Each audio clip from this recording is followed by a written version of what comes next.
Hello friends, welcome to my channel mister class 9-10।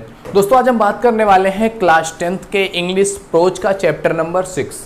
इसके summary के बारे में आज हम बात करने वाले हैं। इससे पहले हमने ऑलरेडी चैप्टर नंबर 5 तक की सारे चैप्टर्स का फुल समरी आपको हिंदी में बताया हुआ है कि आखिर ये चैप्टर्स कहना क्या चाहते हैं, इस चैप्टर्स में बेसिकली बताया क्या गया है। क्योंकि अगर आपको चैप्टर्स पता होंगे ना कि ये जो चैप्टर है इसमें क्या चीज़ें पूछा गया है, किस चीज़ के बारे में बात हो रही है, तो अगर आपको वो पता है तो आपसे जो भी क्वेश्चन पूछा जाएगा आपको उसका आंसर पता होगा।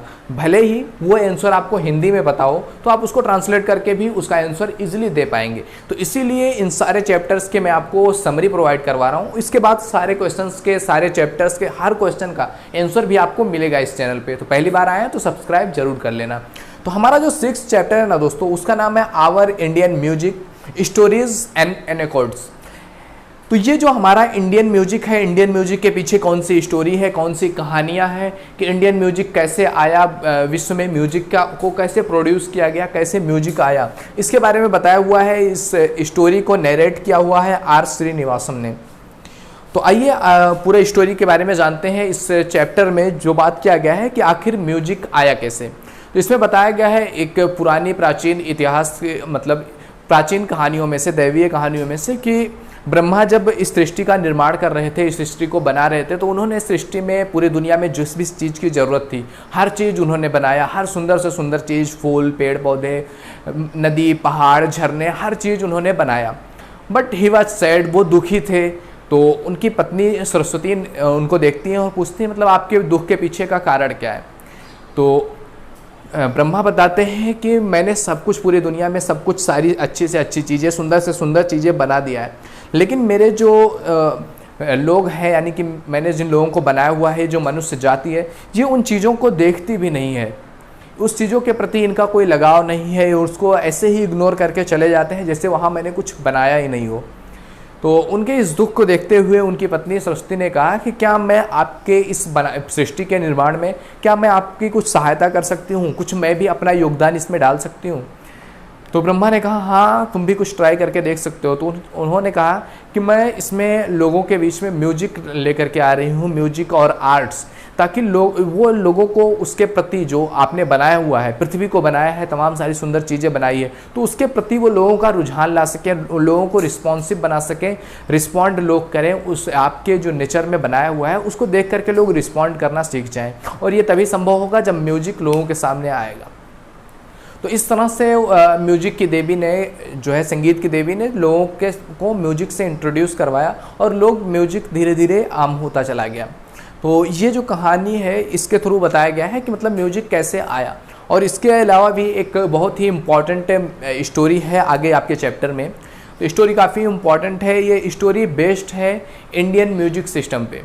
भारत का म्यूजिक सिस्टम जो है उस पर ये कहानी बेस्ड है। और इस कहानी का जो मुख्य उद्देश्य है वो ये कहना है कि जो होता है पेवर, जो म्यूजिक आता है, वो कभी भी किसी के ऑर्डर पर नहीं बनाया जा सकता।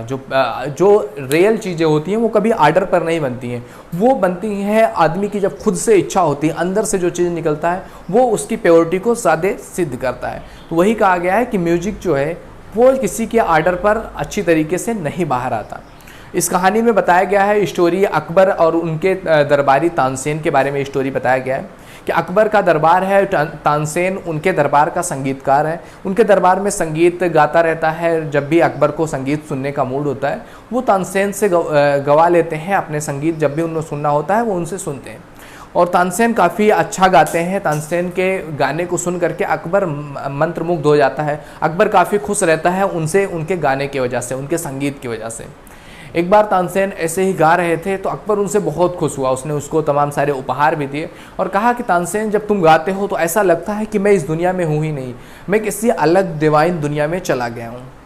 तुमसे अच्छा इस दुनिया में कोई गा नहीं सकता। आज तक मैंने कभी सुना नहीं है कि तुमसे अच्छा, तुमसे बेहतर भी कोई संगीत गा सकता है।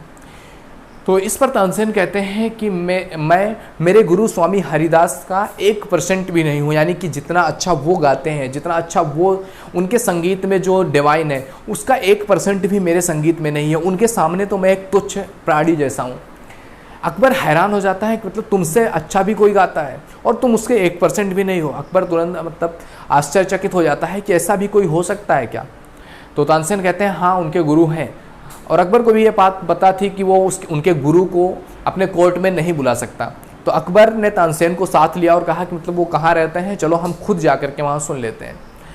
अकबर जाते हैं तानसेन के साथ और पता चलता है वो हिमालय पे रहते हैं। तो हिमालय के यात्रा वो लोग करते हैं और जाते हैं उनकी कुटिया में और वहाँ रहते हैं कि, और अकबर को तानसेन ने पहले ही बता दिया था कि तुम उनसे कभी ये मत कहना कि उनको गाना है, क्योंकि वो किसी इंसान के ऑर्डर पर कभी नहीं गाते। उनका जब खुद से इच्छा होगा तभी वो गाएंगे, तभी वो संगीत गुनगुनाएंगे। तो ये पता था अकबर को। तो कई दिनों तक, कई हफ्ते बीत गए, बट स्वामी ने एक बार भी गाना नहीं गाया। तो अकबर भी काफ़ी परेशान थे, क्योंकि राज्य अपना सब कुछ, पूरा राज्य छोड़ करके वहाँ गए हुए थे, उसकी रिस्पॉन्सिबिलिटी भी थी। तो उन्होंने तानसेन से कहा कि कब गाएंगे। तो उन्होंने कहा कि जब उनकी इच्छा होगी। और उनकी इच्छा लाने के लिए तानसेन को एक काम करना पड़ा। तानसेन ने अपने गुरु के द्वारा, जो स्वामी हरिदास ने उनको गाने का सिस्टम सिखाया हुआ था, उसी में से एक गाना उन्होंने गाना शुरू किया, एक संगीत को गुनगुनाना शुरू किया, जो कि गलत भाव में उन्होंने गाना शुरू किया, ताकि जो है स्वामी उस पर ईगर हों और उसको शुद्ध करने के लिए वो खुद से गाना शुरू करें। तो तानसेन ने गाना शुरू किया। तानसेन जब एक दो टोक उन्होंने गाया और वो स्वामी हरिदास ने जब उसको सुना, उनको काफ़ी गुस्सा आया कि मतलब मेरा सिखाया हुआ इस तरह से कैसे गा सकता है। उनको काफ़ी गुस्सा आया कि मतलब इतना अच्छे से मैंने इसको सिखाया है और ये इतनी बड़ी गलती कैसे कर सकता है। उन्होंने तुरंत डांटा तानसेन को कि तुम क्या कर रहे हो तानसेन, तुम मेरे शिष्य हो, मैंने तुम्हें सिखाया और तुम इस तरह से गा रहे हो, इतनी बड़ी गलती तुम कैसे कर सकते हो। और उनके उसी संगीत को ठीक करते हुए स्वामी हरिदास ने भी फिर संगीत को, उस गाने को गाना शुरू किया।